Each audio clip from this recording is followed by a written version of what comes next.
me parece que los programas de emprendimiento, o sea, es importante en cuanto al desarrollo de competencias. Sin embargo, a mí me parece algo como importante destacar la búsqueda de soluciones sostenibles o de proyectos de impacto social, que yo creo que los niños como que tienen mucho, como que pueden entender esto. Entonces como que estos programas de emprendimiento, más allá de cómo vas a hacer dinero, ¿no?, que ha sido como el mayor problema del mundo en la actualidad, es cómo vas a ayudar al mundo. Como que lo primero que pensamos con emprendimiento es Shark Tank, ¿no? Así como cuánto le voy a vender, cuánto van a invertir, cómo me voy a volver millonario. Y justo como que me parece que estos programas de emprendimiento pueden ayudar a movernos hacia esa perspectiva un poco más consciente, ambiental, social, de qué es lo que puedes hacer de una manera sostenible, de una manera productiva. Bienvenidos al canal de Fundación Kichigua, o si nos están escuchando en podcast, al podcast Aprender es Crear. En esta ocasión estamos con Paola Sastre. Ella es maestra en Políticas Públicas y Urbanas por la New School University y licenciada en Relaciones Internacionales por la Universidad Autónoma de México.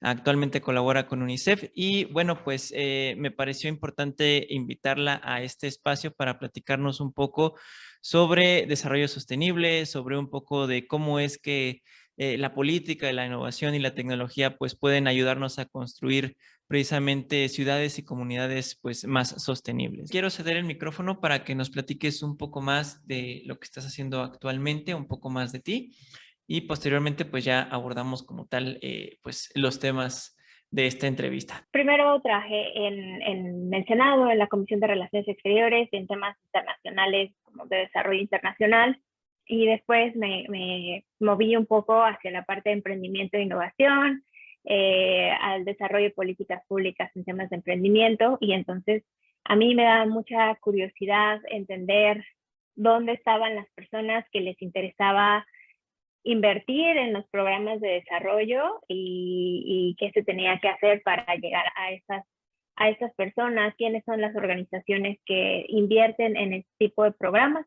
Entonces, bueno, pues así es que ahora estoy en esta parte de filantropía, aprendiendo mucho sobre cómo se fondean los proyectos, qué es lo que se necesita, qué es lo que se busca para el desarrollo social, para el desarrollo humano, y justo como con esa perspectiva de Naciones Unidas de desarrollo sostenible. Excelente. Y bueno, pues sé que no podemos hablar mucho de tu trabajo, pero sí podemos hablar más de ti. ¿Por qué te llama tanto la atención este mundo de, pues sí, de la filantropía o un poco este tema del desarrollo humano? ¿Por qué crees que es importante? ¿Por qué crees que es relevante? Y si nos pudieras explicar un poquito de qué va ese tema. Claro, mira, cuando yo estaba en la licenciatura, justo que fue hace 1800 años, no tantos, pero sí algunos, todavía estaban los objetivos de desarrollo del milenio. Estaba como esa agenda, ¿no? Todavía no llegamos a los objetivos de desarrollo sostenible. Entonces estaba en la agenda qué se necesita hacer para lograr un desarrollo humano. Y desde esta perspectiva fue que inicié mi tesis, un poco porque en ese momento los objetivos de desarrollo del milenio hablaban mucho sobre crecimiento económico, y mi mayor, digamos, crítica a esa perspectiva es que no se puede medir el desarrollo de las personas, el desarrollo humano, basado solamente en el crecimiento del PIB per cápita, ¿no? No solamente sobre el desarrollo económico, sino que el desarrollo humano involucra otros aspectos de no solamente como oportunidades económicas, sino como el bienestar en general, oportunidades de educación, acceso a salud, incluso como a que tener un techo, acceso a agua, o sea, como este tipo de derechos universales que todos tenemos. Y no necesariamente el hecho de que un país tenga un PIB per cápita alto significa que su población en general está está bien o tiene acceso a estas herramientas de bienestar. Entonces, con esta perspectiva fue que hice mi tesis, un poco como una crítica un poco hacia lo que significa el significado en ese momento los objetivos de desarrollo del milenio, y después se cambió a los objetivos de desarrollo sostenible. Entonces, pues ya se empezó a hablar un poco más amplio el término desarrollo humano.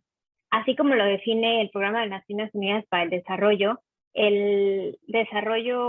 humano, los indicadores de desarrollo humano están basados en 3 pilares: educación, que se mide por años de escolaridad; acceso a salud, y que se mide por los años de vida, o años de vida esperados al nacer; y el crecimiento económico. Entonces, bueno, ahora el desarrollo humano, así como se está midiendo, pues tiene como estos tres pilares.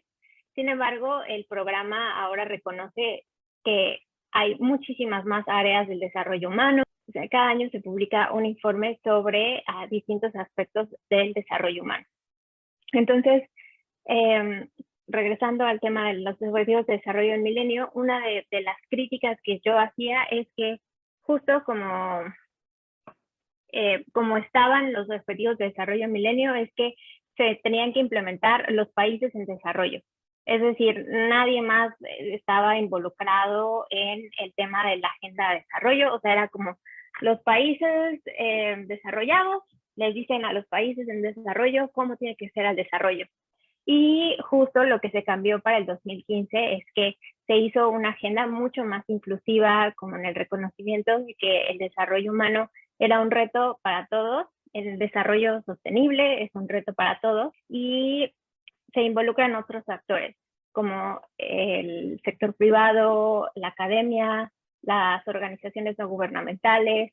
Antes era solamente como esta perspectiva de que el gobierno, o de lo que los gobiernos tenían que crear esas condiciones para buscar el desarrollo, y ahora con la Agenda de Desarrollo Sostenible, pues se busca que sea un trabajo integral entre el sector público, el sector privado, organismos internacionales, ONGs, academia, sociedad civil. Entonces es un trabajo de todo. Es un tema súper amplio, estoy seguro de que nos podríamos aventar horas ahí platicando de eso. En particular, lo que yo sí quisiera saber es, trabajando más de cerca pues en estas organizaciones internacionales, ¿tú qué has visto que sí se ha logrado? ¿Qué nos falta alcanzar?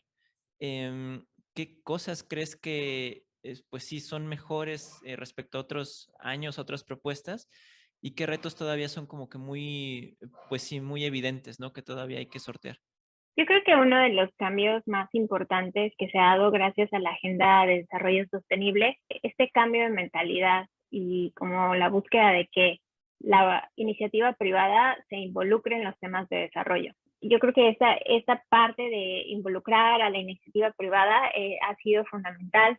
Hay empresas que forman parte como de la Agenda de Desarrollo, pues es como importante para que encontremos como un equilibrio o como más oportunidades, justo porque grandes corporaciones pues sí son como en parte pues responsable de la situación en la que estamos ahora, y pues es justo cómo podemos involucrarlas para encontrar soluciones a estos problemas a los que nos enfrentamos. Entonces, bueno, pues yo creo que ese es uno de los grandes logros, adicional a involucrar a la sociedad civil en las pláticas y en todo lo que tiene que ver con el desarrollo. Yo creo que eso es fundamental. Pero bueno, también pues existen muchos retos todavía. La pandemia nos trajo un montón de retos, de situaciones, por ejemplo, en el tema de educación, ¿no? Que habíamos alcanzado, o los países ya habían logrado llegar hasta un punto, hasta ciertos niveles de desarrollo y de educación, y ahora la pandemia pues nos trajo un retraso, al menos en Latinoamérica, de aproximadamente 10 años. Entonces, todos estos logros que se habían alcanzado, pues ya son, más bien, estamos en retroceso. Entonces, el tema de la educación es una situación de emergencia internacional, no solamente en Latinoamérica, sino en todo el mundo. El tema del trabajo virtual, del futuro del trabajo, como todos estos cambios que están sucediendo, que ya los estamos viviendo, que la pandemia está acelerando, entonces eso también es uno de los retos más importantes. Y pues el tema máximo que estamos viviendo y que se puede ver en México incluso es el tema del cambio climático, ¿no? O sea, eso es cada vez más un tema más complicado, que pues bueno, que todavía no hemos encontrado la solución para ello. Cada día hay más problemas, parece que avances, no hay soluciones, pero bueno, yo siempre he creído, por ejemplo, en la parte de educación, ¿no? Que es más a lo que se dedica Fundación Kichigua, que hay una gran área de oportunidad. Creo que la pandemia sí fue como yo siento que más bien un catalizador para que se tratara de hacer cosas diferentes, ¿no? Tanto a nivel profesional como en los niveles más básicos. Yo creo que introducir un poco más esta flexibilidad en los horarios, esta modalidad virtual, sí tuvo ciertos impactos para un sector específico. También, bueno, digo, el abandono escolar sí fue, seguro, bueno, fue en aumento y creo que es un tema ahí a resolver, pero lo que siempre nosotros en Kichigua decimos que no es tanto el hecho de ir nada más a la escuela, sino el tipo de habilidades que realmente se desarrollan, ¿no? Y con los docentes con los que trabajamos siempre nos han comentado este tema, ¿no? Me estoy enfocando más a que mis alumnos, en lugar de que aprendan a sumar, pues que entiendan cómo lo pueden usar, ¿no? O que trabajen más en equipo, que desarrollen esta otra competencia más de comunicación, de empatía, etcétera, ¿no? Y a veces, pues sí, hay profesores que pues tienen un poco más de, no sé, de flexibilidad para hacer o adecuar sus clases, pero pues sí, hay también un tema ahí de que pues no se les enseñó a los docentes cómo hacer esto, ¿no? En este contexto. Y bueno, yo creo que así está pasando en distintas esferas de la sociedad. Me gustaría preguntarte, en particular a ti, ¿qué habilidades te parecen como que las más relevantes actualmente? Pues no sé si, ¿cómo has desarrollado algunas de las que te han funcionado usar en tu contexto profesional? Antes de contestar esa pregunta, solo sí, completamente de acuerdo. De hecho, ahora uno de los cambios en los que está haciendo partícipe UNICEF, el mundo se encuentra ante esta situación de emergencia en tema de educación, que realmente es una emergencia por la deserción escolar. Y no solamente en cuestión de deserción escolar, sino en tema de aprendizaje, ¿no? Y lo que se han estado dando cuenta las instituciones últimamente es que los niños no están aprendiendo a leer ni a escribir, ¿no? Entonces, como que estas habilidades básicas que nosotros pensamos que ya habíamos dejado o que ya habíamos avanzado, no están, todavía no están ahí, y al contrario, cada vez están peor, ¿no? Y una de las cosas en las que se trabajó durante mucho tiempo es el acceso a la educación. Y entonces ahora ya no es buscar el acceso a la educación, sino el aprendizaje. Entonces, en lo que se tendrían que enfocar las escuelas no solamente es como que tengan los gobiernos o la política pública, es que los niños tengan acceso a educación, sino al nivel o al aprendizaje, que tengan acceso a aprendizaje. Entonces, y cuánto se está aprendiendo, y que tengan esas habilidades básicas de leer y escribir, leer, escribir, sumar, restar, ¿no? O sea, como estas cosas que parecen o se escuchan muy básicas, pero que lamentablemente en ciertas partes del mundo pues todavía no son, no son una realidad, y cuando deberían ser o cuando son un derecho universal.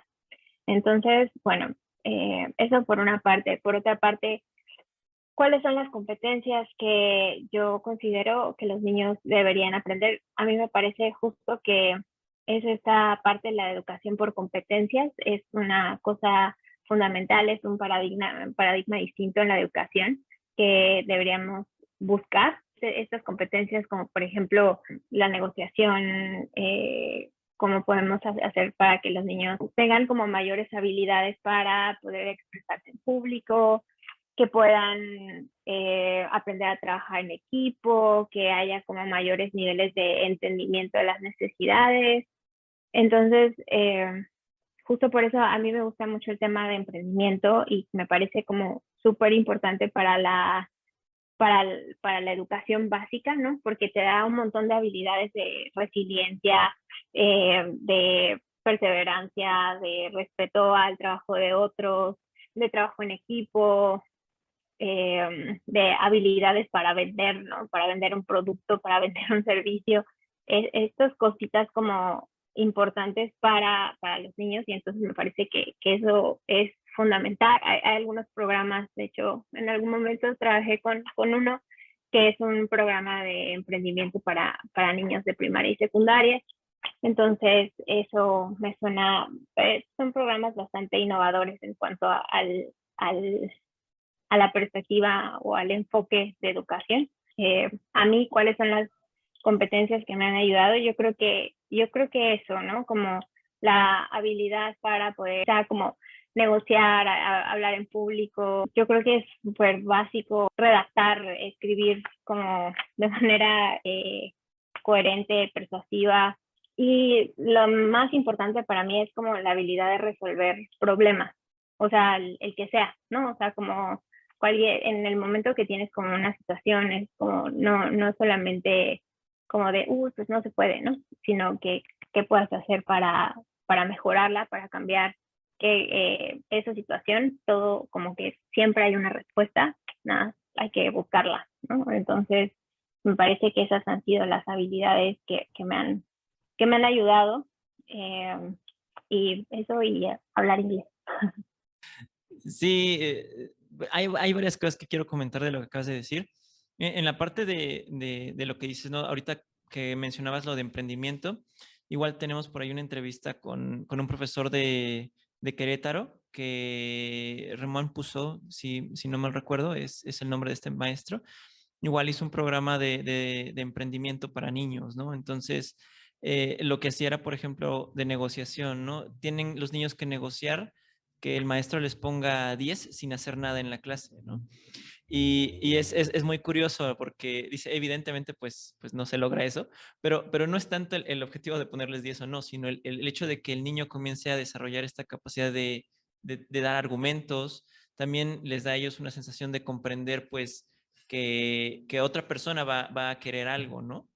Y bueno, a mí lo que me parece interesante también de esos programas no es nada más el hecho de aplicarlo como una escuela, ¿no? Sino generar el mecanismo para que se pueda replicar en otras escuelas y al final del día el impacto sea mayor, ¿no? Que yo creo que ese es el gran reto también de cualquier organización de la sociedad civil, el hecho de que sus programas pues tengan el mayor alcance posible, pues generen el impacto social que uno busca, ¿no? Digo, realmente es complicado, y más en México. Me da curiosidad saber cómo es que se tiene o cómo cambia de pronto la perspectiva, ¿no? En la cultura como norteamericana, con la de México, ¿no? Creo yo que sí hay ciertas diferencias en cuanto a educación, creo que hay ciertas cosas que se cambian, desde el presupuesto se destina para ciertas actividades o para ciertas, sí, actividades extraescolares o también en la percepción que se da a la escuela. No sé si eso sea cierto o no, quizá tú tengas un poco más de idea por estar viviendo por allá, pero bueno, eso y la parte de aprender a leer, de escribir. Creo que fue en una entrevista que le hacían a Bill Gates, que igual le preguntaban, ¿qué crees que vamos a estar enseñando en el futuro? ¿Sí vamos a estar hablando más de programación y todo este asunto? Y él decía, no, yo creo que por los siguientes 50 años iba a ser mucho todavía de enseñar a leer y escribir, ¿no?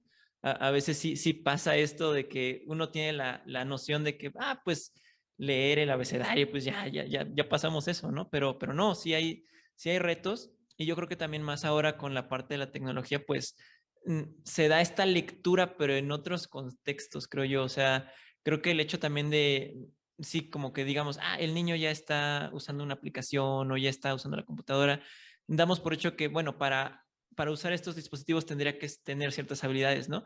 No necesariamente es así. y me ha pasado incluso por también, bueno, yo en el contexto donde trabajo, también llego a colaborar con personas que pues han acabado la primaria o la secundaria, que incluso han llegado a la prepa, pero que no saben redactar, ¿no? O que tienen muchas dificultades para expresar una idea. La frase siempre es, no sé cómo decirlo, ¿no? Y bueno, es un tema de, pues sí, de práctica, yo creo que de ejercitar un poco el hecho de también, como dices, la actitud, ¿no? De creer que sí se puede expresarse y también de que hay, pues no sé, otro tipo de, puedes usar lo que ya sabes de otras maneras, ¿no? Y yo creo que abrir esa mentalidad es algo que falta mucho en la escuela. Yo creo que honestamente la escuela sigue siendo más un centro de, pues sí, de adiestramiento, pero no tanto un lugar donde se desarrolle como tal a la persona, ¿no? Al menos no es la norma. Yo creo que sí hay, desafortunadamente hay más excepciones que una constante en este ejercicio. Me parece que, bueno, no sé, igual en la parte de políticas educativas, creo que mucho tiene que ser impulsado desde la parte docente y a veces son los docentes quienes impulsan realmente ese cambio, ¿no? Cuesta mucho trabajo el hecho de escuchar de pronto, o bueno, esos son los comentarios que nos hacen los docentes, el discurso de sí, ahora tenemos que ser más unos guías o tenemos que, pues sí, apoyar más el desarrollo emocional, etcétera. Y los docentes en general, al menos con los que hemos trabajado, tanto de escuelas públicas como privadas, sí nos dicen, es más un tema de ideología, pero no se aplica.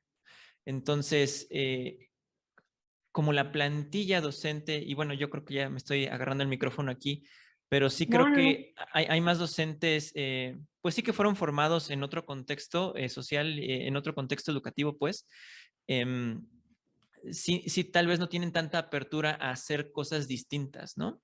O a intentar cosas distintas y a cambiar ese rol que de pronto, pues, ya están acostumbrados o están en su zona de confort, ¿no? A estar frente a un salón y a dar su conocimiento, pero voltear, por ejemplo, ese rol, el permitir al estudiante tener un poco más de participación, de pronto sí hay ruido en ese aspecto, ¿no? Y bueno, no sé, bueno, ¿qué piensas de esto que estoy diciendo? Sí hay una diferencia entre lo que se ve en Estados Unidos a lo que se ve aquí en México. ¿Cómo lo ves? Dos cosas. Primero, en la parte de emprendimiento, me parece que es importante en cuanto al desarrollo de competencias. Sin embargo, a mí me parece algo como importante destacar en la búsqueda de soluciones sostenibles o de proyectos de impacto social, que yo creo que los niños como que tienen mucho, como que pueden entender esto, entonces como que estos programas de emprendimiento, más bien, más allá de cómo vas a hacer dinero, ¿no? Que ha sido como el mayor problema del mundo en la actualidad, así que cómo vas a hacer dinero, es cómo vas a ayudar al mundo, y qué es lo que vas a hacer tú cuál va a ser tu granito de arena o cómo vas a apoyar o cuál va a ser esa solución que va a transformar un problema. Entonces, me parece que los programas de emprendimiento, sea cual sea, más bien como que el enfoque debería ser hacia allá, ¿no? Como hacia la resolución de problemas colectivos. Eso por una parte, nada más para acotar el tema de emprendimiento, porque luego como que lo primero que pensamos con emprendimiento es Shark Tank, ¿no? Así como, cuánto le voy a vender, cuánto van a invertir, cómo me voy a volver millonario, y justo como que me parece que estos programas de emprendimiento eh, pueden ayudar a movernos hacia como hacia esa perspectiva un poco más consciente, ambiental, social, de qué es lo que puedes hacer de una manera sostenible, de una manera productiva para ayudar, pues sí, para ayudar a transformar los problemas del mundo actualmente. Eso por una parte. Por otra parte, la cuestión de educación que comentas, ¿no? De si es mejor aquí o allá o lo que sea. La verdad es que si tú ves las noticias de aquí, también el tema de educación siempre es una cosa sumamente polémica en cuanto al presupuesto, en cuanto al nivel educativo, en cuanto a si los niños están aprendiendo o no, en cuanto a los programas, en cuanto a los profesores. Realmente estamos involucrados en el mismo problema.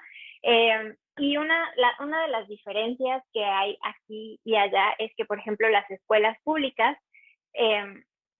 digamos, la política pública en materia educativa es que las escuelas, de primaria preparatoria, están por distritos. Entonces, dependiendo del distrito en donde tú estés, es, digamos, la cantidad de dinero que se va hacia la escuela, ¿no? Entonces, eso genera grandes brechas de desigualdad. Si tú estás en un distrito donde la gente paga es el tax property, si pagan como estos impuestos a la propiedad, que sería como el predial en México, donde si estás en una zona donde el predial es muy alto, es muy probable que la escuela pública, como la escuela pública está fundada con ese predial, entonces la escuela pública tiene ingresos muy buenos, entonces hay escuelas increíbles. Entonces la gente normalmente cuando tiene hijos y tienen las posibilidades, se mueven a estas zonas donde las escuelas, o aunque sean más caras, se mueven a estas zonas donde las escuelas tienen más presupuesto, porque justo tienen programas más innovadores, porque tienen instalaciones, porque tienen programas de después de la escuela, como que tienen todas estas posibilidades. Y aunque la escuela digamos que la gente no está pagando como una educación privada, de alguna forma sí lo está haciendo, porque está con pagar este impuesto tan alto, entonces está fondeando la escuela, ¿no? O el tipo de educación. Si tú estás en una zona donde el impuesto es muy bajo, está subsidiado, hay este tipo como de vivienda pública o de programas de vivienda digna, entonces es muy probable que las escuelas a las que tengas acceso sean de menor educación o de menor nivel educativo. Entonces, donde haya como cosas básicas, donde realmente las instalaciones no sean las mejores. Entonces, esto también genera brechas de desigualdad súper, súper grandes en Estados Unidos. Es un problema del sistema educativo. Y yo no soy una experta en el sistema educativo de Estados Unidos, ni mucho menos. Es lo que sé, lo que entiendo, lo que he visto. Las diferencias demasiadas, por eso en algún momento se cambiaron, o bueno, lo que promovían eran estas charter schools, no sé si en algún momento lo llegaste a escuchar, que son como que los recursos de la escuela se ven como directamente y que las personas también puedan fondear las escuelas, o sea, no solamente que sea por el tax property, sino que haya otras formas de financiar las escuelas públicas. Entonces, bueno, pues esto también se volvió súper polémico en algún momento hace algunos años. Y pues sí, o sea, al final es un tema